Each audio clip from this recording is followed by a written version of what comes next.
Oh, I mean, this question makes me sad, but I so understand it. How do you love a body that everyone hates?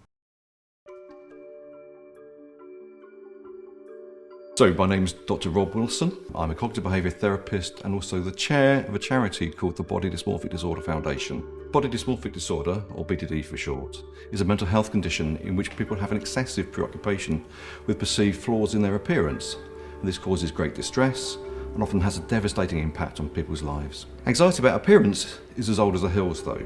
Being accepted as part of the group, grooming, and trying to find ways of attracting a mate takes us all back to our primate ancestors. However, human beings have the ability to think, which means we can worry, we can compare, and we'll feel self-conscious, and all of these processes are part of BDD. It was first documented in 1981, and it's not about being vain. In fact, it's the total opposite. People with BDD are often deeply ashamed of their appearance, and they're no way in love with it. So if they need more help or support, one of the first places to start is to take a look at the Body Dysmorphic Disorder Foundation website, or maybe go and seek support from their GP.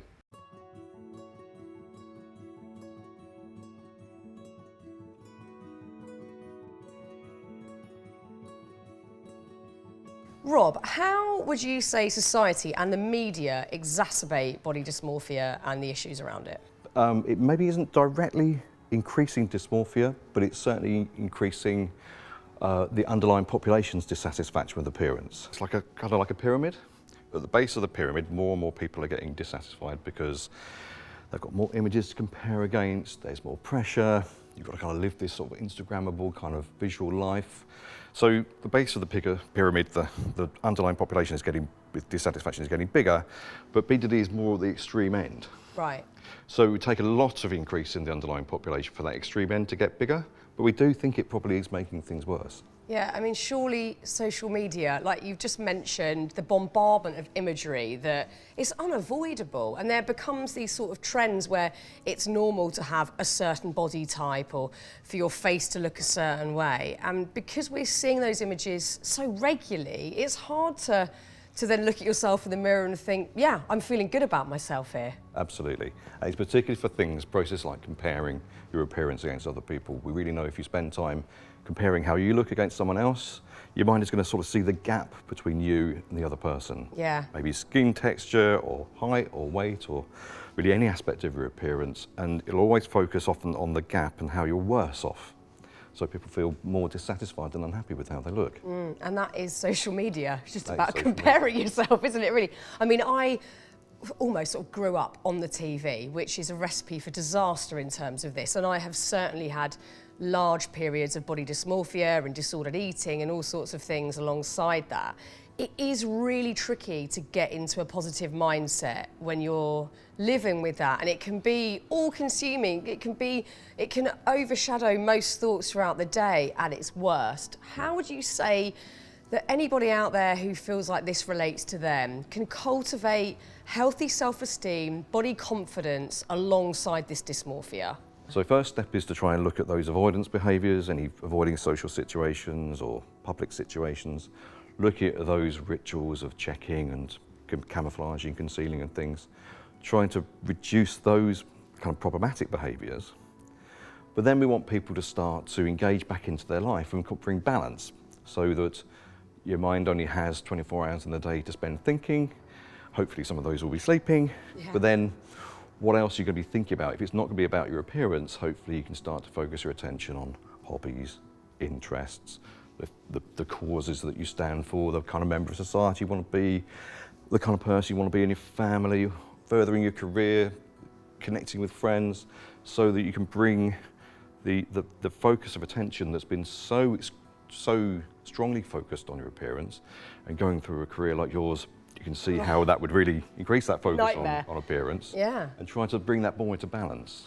This subject interests me massively because I've so been there and felt it, and I think your sense of reality starts to really get conflated with this obsession that you've got. And mine was certainly around what parts body parts looked like, and I felt that certain body parts were just wrong. And it didn't help that I was during that, you know, period of the media where Heat magazine would do a circle and say circle of shame, and you were kind of called out for having something wrong with you. Wow. And yeah, I mean, it was pretty destructive, and I didn't really realise back then how destructive that sort of media was, but it certainly had an impact on my mental health and how I felt about myself. And it's a tricky one to unpick because you actually totally believe that your thoughts are valid and real. That's a tricky thing to unpick. Yeah, that's very much, that's a really, really great point. Because one of the things we have to say to people sometimes is, look, we know that every fibre in your body feels like this is an appearance problem. There's just something wrong with the way you're made, something wrong with how much fat you're carrying, something wrong with the way your face is put together. But you are also, if you look at it, you're spending all this time worrying and checking and maybe researching cosmetic or dermatological procedures, and it isn't really working. No. So how about, can you just give us a chance, maybe let's see what happens if for like maybe 2-3 months, we treat it as if it's at least largely a psychological problem. If you doesn't seem to be helping, you can come back to doing your old stuff. But why don't we just sort of test out to work on some of these processes of overthinking and self-focused attention and avoidance and checking and things like that, and let's see whether that brings a difference to the situation. Yeah. I mean, this isn't just a female-related problem. We might make that assumption, but this is really affecting men as well. It absolutely is affecting men, and in BDD, it's nearly 50-50. Really? Nearly as many men have BDD as women do. And we actually think that maybe men aren't quite as well prepared for it, because women have been put under enormous pressure for a very long time with photographs in magazines and so on. But at least there's been a conversation about that for a while. Kind of what does Photoshop do to people's images, and maybe some conversation about learning to take those ideals that are in magazines with a pinch of salt. But men are more recently exposed to cover models with amazing six-packs and incredible definition and all the rest of it. And maybe there hasn't been such a conversation about, well, that's fine for a magazine. It isn't actually what you're supposed to end up looking at. Yeah. Look, let's have a look at our community questions, because the Happy Place community have been sending in a bunch of stuff they want to know the answer to, Rob. So, I mean, this question makes me sad, but I so understand it. How do you love a body that everyone hates? I guess one way of thinking about it would be that you're getting lots of invitations from the world around you to hate your body. And that obviously isn't helpful at all, but maybe also think about declining some of those invitations and recognising that you do RSVP to a wedding invitation, so you could sort of RSVP no to an invitation to put yourself down, even if others are. And find parts of your appearance that you like, even if there are parts of your appearance, well, most of us have bits that we don't like. Yeah. But find parts of your appearance that you can focus on that you do like, and try and, again, shift that focus of attention away from your body, and at least away from how it looks, and think a bit more about what else do you want to be about in this life, and kind of really commit to living consistent with the things that are important to you, your own hopes and dreams, your values, and but try and accept yourself even if others don't. I'm going to ask this one. Where does the feeling originate from, and what's the first step to a different mindset? Again, we've kind of looked at these themes. If you've got anything else to say to that question. It varies from individual to individual as to where it starts. It's often something that makes you feel different. So it might be that you've got acne rosacea, for example, or you've just moved from one area of the country or one area of the world to another part of the world or another part of the country, and you're there and you're feeling different, and maybe you're not feeling accepted or welcomed.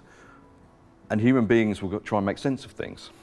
So sometimes it's not necessarily specifically something that's overtly traumatic or aversive, like bullying and teasing. Sometimes it can be, no one here seems to be liking me, why is that? And then it might be that someone will look in the mirror and think, oh, it could be that, you know. We turn on ourselves all the time. Right. Yeah. And it's that sense of belonging that we're really yearning for, isn't it? Exactly.